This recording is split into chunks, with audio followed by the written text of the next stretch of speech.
So you've clicked on this thumbnail because you like Mazda MX-5's, Miatas, Eunos Roadster, or whatever it's called in your country. Then you've come to the right place because you're watching Mark on Motoring, and today we're looking at MX-5's at the Motorist.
Now, we'll start at the beginning. In 1989, Mazda launched the first generation known as the NA, easily identifiable by these pop-up headlamps.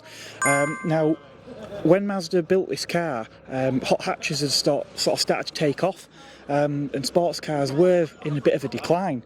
Now, using cars like the Lotus Elan as a benchmark, Mazda sort of broke the mould a little bit, and people sort of like the retro styling, but above all, they love the way these cars drove. Now, we've really struck gold with this one that I found here, because this particular example is a Eunos Roadster. So the Eunos was basically the Japanese market version of the MX-5 or Miata, and they were actually a little bit nicer spec'd in some instances. So this one's got a beige leather interior. We've also got the wooden rim steering wheel on these cars as well, which is, I'm told, quite a desirable upgrade. And there were a few other changes as well. They were available with an automatic transmission, for example, which I don't think the UK MX-5's were. But to all intents and purposes, the cars do look pretty much the same. As I say, it's just a version made for the Japanese market. So 9 years after the car was introduced, Mazda did a bit of an update, and we got what is known as the NB. Proportion wise, very much like the NA. In fact, they do look a very, very similar car. The real big change is now we've lost the pop-up headlamps. As you can see, this one behind me has sort of lent itself to a modified livery. I'm not sure if that's one from the Cars film, possibly. I don't know, maybe let me know in the comments. But yeah, the cars originally, we had a 1.6 and a 1.8 litre engine. I think with the NBs, I believe the 1.6 was dropped, but I could be wrong. But yeah, there's a 1.8. I think there was even an anniversary with a 2 litre. There was also a 6-speed transmission available for the first time as well. Power was up from, I think, 115 horsepower or thereabouts on the 1.6 NAs. I think we're up to about 140 odd horsepower at this point on some versions of the 1.8 litre engine. Dropped on another NA Eunos Roadster here, owned by James here. Hi James. Hi mate. Yeah, so James has got an NA, but as you can see, this car looks doesn't look completely standard. Now, I love this shade of blue. Is this a standard colour? It's a Mazda Arona blue mixed with a different colour. I don't know the colour myself. It's a mixed, but standard colour with added blue, I think. I've never seen it on this generation though. Is it from a later car maybe? Yeah, it's from like a 2010, like MK3 and NC, I think they are. Yeah, really does suit the car though, I must admit. This engine bay as well looks fantastic. Now I can see there's a few things being done under here. We've got this strut brace. Is that what have we got over here? It's TD04 turbo, custom manifold. So TD04 turbo, RX8 injectors, custom intercooler, custom ECU, ME221 ECU, mapped it down ST. And did you do this, or was this done when you got the car? I bought it turbo, but I've ended up changing the majority of it because it wasn't done great and it wasn't mapped. Right. So I've had new manifold, new exhaust, new injector seals, new fuel pump, new radiator. It just quite a lot. Yeah. And what did it? I check it started out as a 1.8, did it? Yeah, standard Yeah. 1.8. Yeah, very interesting. And what do we think this is putting out now? Have you had it on a dyno? Yeah, it's mapped at 265 at 1 bar. 265, and what originally the 1.6's were 115, weren't they? Yeah. What were the 1.8s originally? 130. 130. Standard, yeah. Yeah, so it's quite a transformation then. I know people have done all sorts. I've even seen like V10s dropped in these. The problem is to say that, I mean, these cars are near 50-50 weight distribution. Yeah. The problem is when people have put bigger engines in, it can spoil the handling of the car a lot, I hear. Yeah. It does go well, but I think the brakes wise, I think it handles well, but brakes, it needs new ones. It's outperformed a lot with the power it's got. Yeah. So have you done anything else to the car then?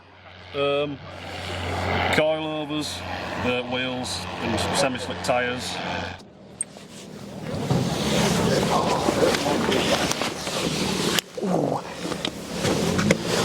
So these NAs, tiny little door handles to get inside, but once you're in, actually quite good. Obviously this convertible roof is up at the moment, but I've got a couple of inch of headroom here. The seats are actually quite comfortable as well. Yeah, fairly compact sort of car, but certainly I am aware this door card's here, but it's not like in that Triumph TR6 that I sat in quite recently. It does feel a lot better than that. Everything falls lovely to hand in here. This gear lever, handbrake and gear lever. This has had an aftermarket steering wheel as well. It's trimmed in suede. I like that a lot. Nicer sized as well. Now I have actually sat in an NA before, but those of my age may remember in the mid-90s a game called Ridge Racer, which was initially an arcade game and was then released on the first generation Sony PlayStation. Well, the reason I'm mentioning video games is because there was one called Full Scale Ridge Racer. They had one in Blackpool Pleasure Beach, Namco Centre in Sheffield's Meadowhall back in the day, and basically you had a big projector screen, but rather than sat in a conventional arcade cabinet, you were sat in an NA MX-5's, just like this one. Well, I say just like this one, a standard version of this generation of car. So you would have had the the original steering wheel in here and all the original controls, but it would have been linked up to the game, which were pretty cool, I must admit. So yeah, I quite like this. The driving position is absolutely superb, and I hear that the gear change in these cars, obviously I've never driven one, but I hear the manual gear change in these is second to none. A really, really precise shift.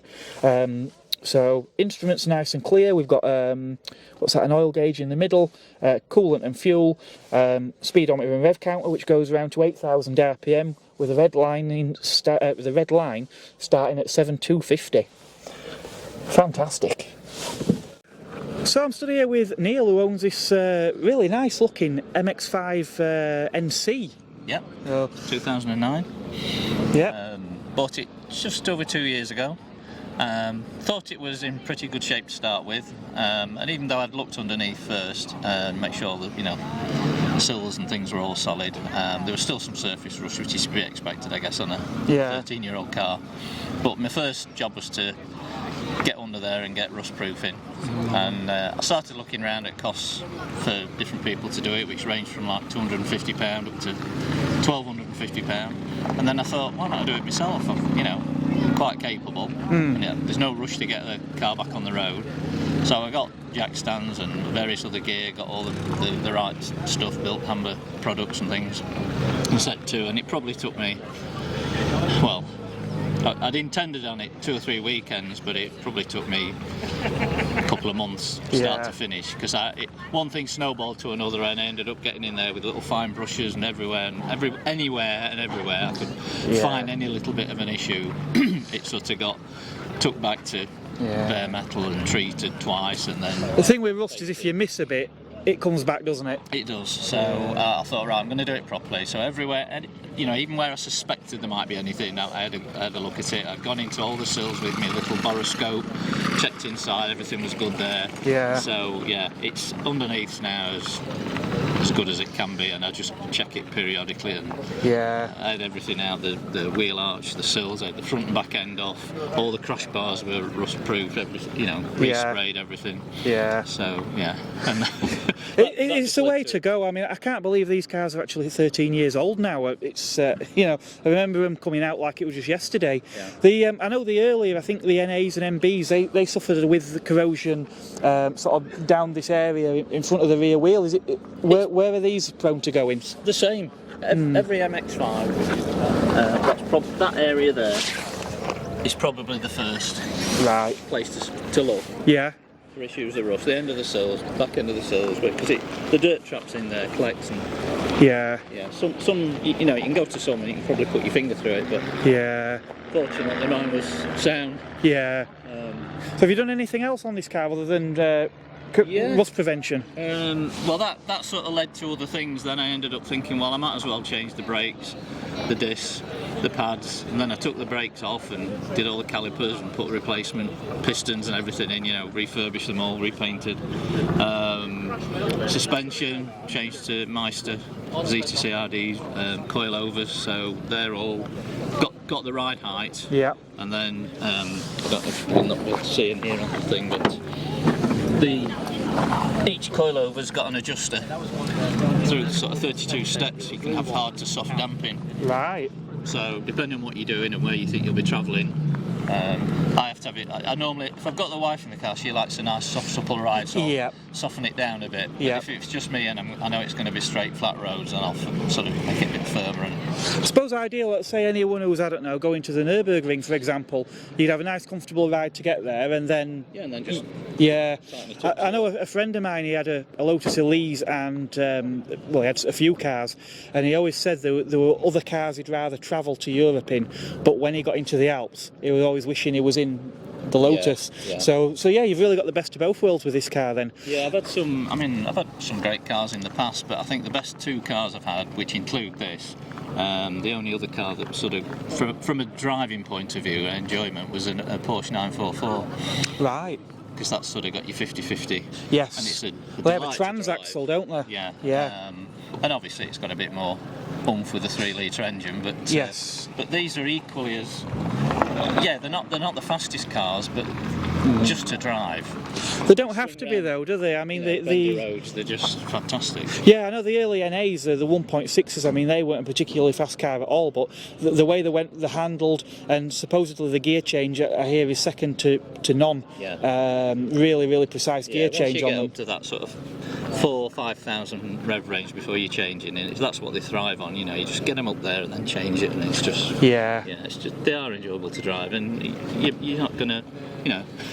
If you've got a Lamborghini or something, you're trying to get it up to second gear, you'd probably put it in a ditch. So. Yes, I must admit, I am finding with a lot of these modern cars, I mean, I have had more powerful cars myself, and you don't necessarily get the enjoyment, and I have actually gone back to cars with a bit less power, but I'm getting a lot more I think smiles. People forget how much tech they've become reliable on. Yes. You know, all the driver assistance aids. And I had to sort of just remind myself when I got this, after having quite a few company cars, you know, like Audi A3s, and I even had an RX-8. RX-8 was a fantastic car as well, to be fair. Yeah. Don't they drink as much oil as they do petrol, though?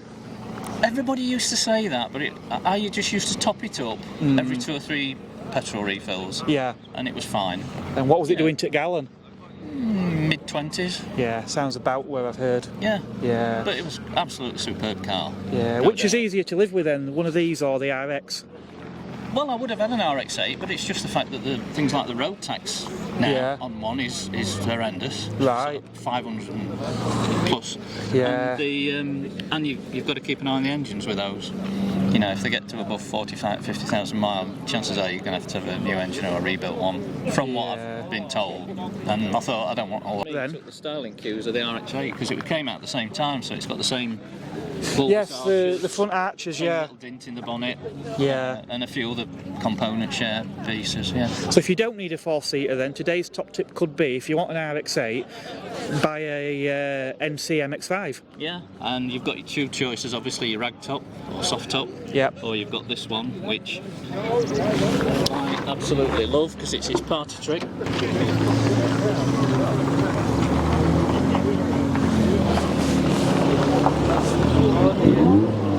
It's about 40 14 seconds start to finish. I must admit, when the hood was down, I didn't actually realise this was the hardtop version. I knew the ND, like we've got next to us here, they had the two different variants. I weren't sure about the NCs. I thought they did, but I mean, I like those, but for me that's more like a Targa rather than the full-on roof down. yeah. Do you pay a weight penalty then for having the hard top over the It is a rag? fraction. It is a fraction heavier, and the car is about an inch longer. Right. Oh, I didn't know that. Yeah, and on the soft tops you have two cubby holes behind the seats. Yes. Whereas this is needed for the storage. For the roof, yeah. But again, if like myself, where I haven't got a garage and the car's sat outside, that could be quite a benefit, especially in this country. Yeah, and I think there's like for my wife, she just feels more secure and safer Yes. when the roof's up than if it was a soft top. Yeah. Yeah. I And agree. I don't know. Sometimes you get idiots roaming around with knives, don't you? Yeah. Exactly. Yeah. That's fantastic. Well, thank you very much, Neil. It's been an absolute pleasure. You're welcome. Thank you. Thank you, cheers. MX-5 ND, owned by Ollie here. Hiya mate, you alright? Not bad, thank you. Now, this car looks fairly standard, apart from one quite obvious thing. This car is on an air ride system, so tell us a little bit about that, Ollie. Right, so it's not a full air ride system in the traditional sense. It's more of an air cup system. So you have the coilovers with a shortened spring, and then the cups on top of that. So Right. basically, you keep the handling of the springs, Yeah. but you have the benefit of being able to have the adjustability to get over bumps Yeah. without the usual downsides of air ride being slightly soggy handling and other problems. Plus, obviously, an air ride kit's around £5,000. Yeah. The coilovers, the springs, and the cups for this were about 2,000 all in. Right. So it works out as a really cost-effective option. So is this a similar sort of setup to, some of these supercars where they have for getting over speed bumps? Yeah, that's right. They tend to use a hydraulic lift more. I'm not really sure why, Yeah. but this is a more accessible way of doing it on like multiple cars. Yeah. Because the kit would be considered quite universal. It fits on almost every type of coilover. Yep. So rather than a car-specific hydraulic lift, Yep. you could just measure your coilovers, buy the kit, put it on, and Ah, right, there you go. okay, excellent. Yeah. So the car that this has started off as then, is it a special edition or anything like that? It's a 2016 Sport Recaro. Yeah. So yeah, there's 600 of them made. 200 in the red, 400 in the ceramic white, Okay. and that means it comes with the Alcantara dashboard, the Yeah. seats. It had some special wheels, and it came with the Mazda Speed lower aero kit Right. on as well. So And it's yeah. got the Bose audio in there with is it speakers Yeah. in the seats as well, is that? Yeah, when you answer the phone, it diverts the call to their address. Oh, and right. All sorts. Yeah. Yeah. Wow, really Yeah, the seats are interesting. fantastic. Yeah. Really good. Yeah. Yeah, I did have a nosy in there. It does look quite a nice plush interior to be in. Yeah, there's been quite a few upgrades in there as well. We got the Mazda Speed door cards, Okay. custom steering wheel, Mazda Speed gaiters, centre console lid, Yeah. all made to match the OEM finish of the other stuff. So yeah, it all looks like it fits. Yes, it's all very OEM plus then. Yeah, that sort Yeah. of theme. Like the Recaro's a really good theme anyway with Yeah. the leather and Alcantara. So you just build on that, just make it look better. I do like a car that you kind of look at it and you think it could have come from the factory. Exactly, It's yeah. sort of if you had the car from the factory and it was built on the best day where everything went perfect and where all the best options were put on, And that'd be it. and that's what we've got We here. are. Yeah, that's wonderful.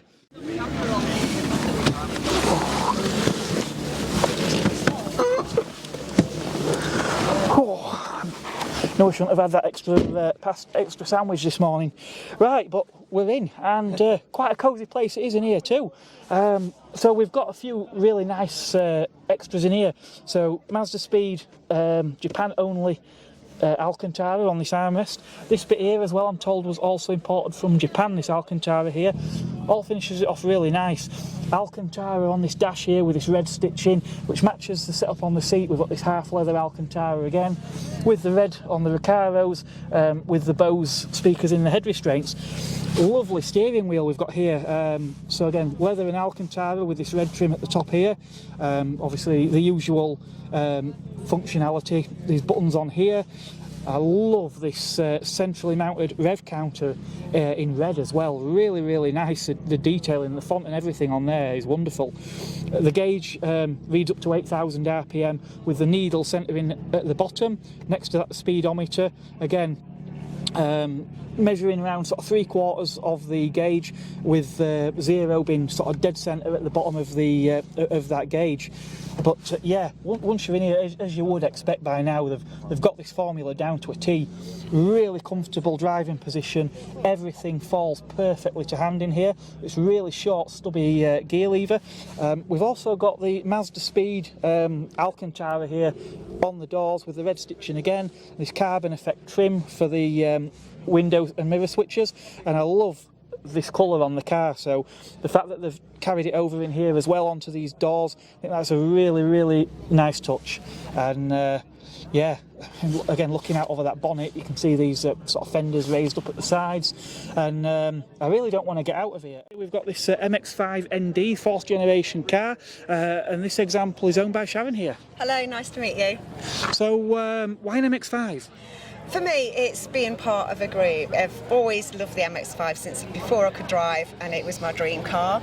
And just being able to be part of a community and just come out to places where you see all these fantastic cars, get lots of hints and tips, and meet loads of different people. And each of the cars is different. And since I've upgraded my exhaust with a bit more grunt, it brings a smile to my face every time I drive it. And which exhaust system is it you've got? It's the Cobra dual twin catback exhaust. It's performance exhaust. Yeah. I've got the twin carbon fibre tips on that, which is brilliant, and you can't go through a tunnel without giving a bit of a rev, so yeah, I know what you mean. Yeah. And you're going on the Stand Up to Cancer? I'm not going on the 5-day trip, but I've managed to get 1 day with them, so people can come and join during the trip and then just leave when they want. But I'm going over to France to do the historic de Leon tour for 4 days, which is going to be really exciting, and I wouldn't have been able to do that if I hadn't joined the group and met lovely people and been able to go as part of convoy. So yeah, a good road trip, something like that, is something you never forget, so it's making memories, isn't it? It is, and it's a lifetime in an opportunity, you know. I wouldn't have had this if I hadn't have had the group to be part of, and met lots of new friends. And you know, if anybody has the opportunity to do something like this, I would say do it. Yeah, that's wonderful. Well, thank you very much. Thank you. So David's a proud owner of this MX-5 NC, and this is rather a special one. Tell us a little bit about it. It is. It's a little bit rare. It's a Mazda Speed kit, which is naturally unavailable on the UK market. So it was originally built or put together by the demonstrator or the dealer who originally had the car for sale, and it's stayed that way pretty much since. Yeah. And what does that get you over the standard car? It's basically the front rear bumpers, the side skirts, the wheels, and the 3-piece wing on the back. Yeah, excellent, fantastic. And you had any other MX-5s, or is this your first one? No, this is the second one. The 2.5 before that, and then this one, which we've owned now for about 2 years. Yeah. What generation was your previous one? It was a Mark 2.5, so it was the NB. Right, okay. They called it the MB2. How do you find the compare? Sure. No, that's a good question. They're good and bad in different ways. The 3 I find is more civilised. It's a nicer drive. Yeah, it's grown up a little bit. Bumpy. It's grown up. Yeah. But the 2.5 was fun in its own way. Yeah. Marvellous. Right, well, thank you very much. You're very welcome. It was nice to meet you. Likewise. So I've been wandering around here looking at these MX-5's, as you're aware, and I spotted some flyers on the cars to do with the cancer charity. So to my right here I've got Dave, who's sort of helping with organising this event today. This event Today, yes. Yep. And to my left I've got Dennis. Now Dennis also owns an MX-5, this lovely NA behind me, but sadly he recently lost his wife Lisa to cancer. So I'm going to hand you over to these two chaps and just let them tell you a little bit about what's going on here today. Right, so first of all, there's a group of friends, all got MX-5's, so there's 10 of us driving from Land's End to John O'Groats to raise funds for cancer research and awareness for cancer research as well, which we will be doing on the 23rd of May, is a Monday, and we're driving there in 5 days. So far we've raised £10,600, and we're sort of hoping to get over the 15k mark. Excellent. So have you anything you'd like to add to that? Only recently, as I say, my wife passed away just 12 weeks ago to cancer after fighting it for 6 years. She loved the car, and hence why I'm out with the club today to help raise funds. It's my first time out. As I say, I'm in the grieving process now, but it's fine. She loved the car. She loves the people. It's our family. It was part of our family. Lisa was the one with a smile, they always used to say. And as I say, we're doing a fantastic job, and we're up to 10,000 so far. So anybody who wants to visit the website and give, please do so. I think David may have the information in regards to that. Yeah, I'll come on to that in a moment. Obviously, it's, I'm glad that the club's sort of bringing you some strength. I think the car community this can be a really good thing with car communities. I don't treat them as friends. I treat them as family. I know that you mean. That's fantastic. Yeah, and obviously, as I was saying earlier, I mean, my wife's worked in the NHS as a nurse for quite a number of years. Many of which have been involved with patients with cancers, and you know, it's not something that people necessarily go in with, you know, and it's a short-term thing. There's people who suffer the effects for years and years, don't they? Well, they say now it's 1 in 2. One in every 2. So it is getting. We need some research and the funds to get this disease. Well and truly. We do. The odds are stacking up against us, aren't they? So, someone wants to get involved with this. What do they need to do? To get involved with this, if you go onto our website, basically, if you search MX5's Drive-Out Cancer, if you just Google that, you'll find us on there anyway. And you can see roughly where we will be on different days, and people are joining us to do little parts. The run with us and join and peel off when they would like to. And if you haven't got a vehicle to join in, obviously you can still get involved by meet points, and again that's on the website as well. And is there ways there to pledge? Yes, there's ways to give as well. There's a link on the website, and there's a Just Give site as well. Excellent. So lots of ways to get involved there. Either come along with an MX-5, come along without one maybe, or just make a pledge. But as I said, this is something that's going to benefit us all. So please do give generously. Thank you very much. Thank you very much. Thank you. Now, one thing for sure at the Motorist, you always seem to be guaranteed a good turnout, and today is no exception. As you can see behind me here, I'm stood up on the new balcony, and all this area here on the hard standing, we've got all these MX-5's. Further back, even on the gravel there, we've got other cars, but again we've got other MX-5 groups, and around the corner where you can't see the hard standing there is full, and on the grass. A really big turnout here.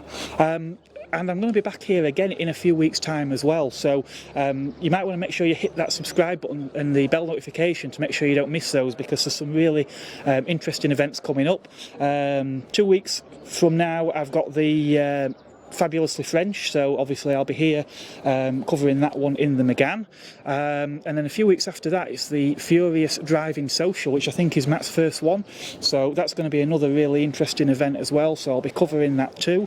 Obviously if you're attending any of these and you've got an interesting car that you would like featured, you know, either let me know in advance. You can, if you go into the details for this video, there should be my email and social media details as well, or even on the day, just, you know, come up, say hello, and if you fancy giving an interview on your car, just come and see me. We can maybe arrange that as well. So until next time, thank you for watching, and I'll catch you on the next one.